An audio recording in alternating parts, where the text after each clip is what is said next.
کہیں گے national conference کو بڑگام سے دور بھیجیں گے، ویسا ہی آج ہوا، کیا کچھ کہنا چاہیں گے؟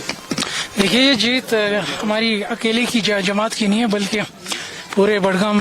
ضلع کی اور اس کانسٹیچوئنسی کی ہے، جو پچھلے 70 سال سے ناانصافیوں کے خلاف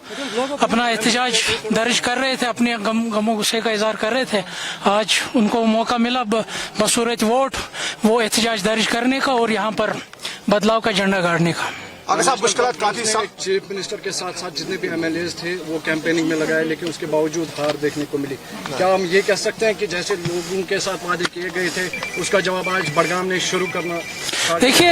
گنڈا گردی کی ایک ایکسپائری ڈیٹ ہوئی ہے اور نیشنل کانفرنس کی گنڈا گردی کی ایکسپائری ڈیٹ آج آ چکی ہے اور نتیجہ آپ کے سامنے ہے۔ سر گزشتہ سال کے حوالے سے بات کریں گے، 17,500 ووٹ آپ نے لیے تو کافی آپ بیک پہ چلے گئے تو اس سال جب آپ نے کون سی اسٹریٹجی اپنائی جو آج آپ چھلانگ مارنے میں کامیاب ہوئے؟ دیکھیے چھلانگ ولانگ کی بات نہیں ہے، جو پچھلا الیکشن تھا وہ سینٹیمنٹ بیس تھا۔ جموں کشمیر کے لوگوں نے فیصلہ کیا تھا کہ ہم فری ہینڈ نیشنل کانفرنس کو دیں گے تاکہ وہ یہاں کے چاہے وہ سیاسی مسئلے ہوں یا روزمرہ زندگی کے مسئلے وہ حل کریں گے، مگر جس میں وہ بری طریقے سے ناکام رہی۔ باقی میں یہیں کی پیداوار ہوں، میں یہیں بیٹھتا ہوں، یہیں اٹھتا ہوں، یہاں کے لوگوں کے ساتھ میں کنیکٹ کرتا ہوں، تو لوگوں کو لگا کہ اس وقت بہترین آپشن ہمارے پاس یہ ہے جو ہماری حقیقی طور ترجمانی کر سکتے ہیں، تو اس لحاظ سے انہوں نے مجھے اعتماد اس وقت دیا ہے۔ کمپین میں اگر بات کریں جو بڑگام کے لوگ ہیں ان کو آج اسٹیپ نہیں یوز کیا، بالکل کیا پی ڈی پی کے آپ MLA بنے ہیں آپ ان کے ساتھ انصاف کریں گے؟ بالکل، جو ہماری پارٹی کا آبجیکٹو ہے وہ فی الحال کے جموں کشمیر کے لوگوں کی زندگیوں میں آسانی لانا، ان کی زندگیاں بہتر کرنا، تو ہم انشاءاللہ ہم اس کی شروعات یہاں بڑگام سے ہی کریں گے۔ عمر عبداللہ کمپیننگ میں کہہ رہے تھے کہ اگر آپ بڑگام کی ترقی چاہتے ہیں تو آپ کو نیشنل کانفرنس کو ووٹ ڈالنا ہوگا، چنانچہ PDP نے جو ہے بڑے مارجن سے ون کی ہے، تو کیا ہم ایکسپیکٹ کر سکتے ہیں؟ دیکھیے وہ جیسے میں نے کہا وہ نیشنل کانفرنس کی گنڈا گردی ہے۔ ایک چیف منسٹر جو پورے اسٹیٹ کا گارڈین ہوتا ہے وہ لوگوں کو انٹرمیڈیٹ نہیں کر سکتا کہ آپ مجھے لوگوں کو کنڈیشنل نہیں رکھ سکتا کہ جب آپ مجھے ووٹ دیں گے تو تب میں آپ کی خدمت کروں گا۔ انہوں نے ایک آفس اوتھ لیا ہے جہاں انہوں نے قسم کھائی ہے کہ وہ وداؤٹ اینی ڈسکرمنیشن تمام لوگوں کی گارڈین بھی ہو اور ان کی خدمت کریں گے، مگر یہاں انہوں نے کنڈیشنل رکھا، وہی جو ان کی گنڈا گردانہ طبیعت ہے کہ چاہے کچھ بھی ہو بڑگام کے لوگوں کو ہمیں ووٹ دینا ہے، ان ٹرن ہماری کوئی ذمہ داری نہیں بنتی ہے بڑگام کے لوگوں کے تئیں۔ اگر صاحب اس میں ایک ایڈ سوال کروں گا، کیونکہ عمر عبداللہ نے اس وقت بھی کہا ہے کمپیننگ کے دوران اگر PDP بھی یہاں جیتے گی تو ان کو صرف ہمارے منسٹرز کے سامنے آنا ہے۔ دیکھیے جہاں تک اس چیز کا تعلق ہے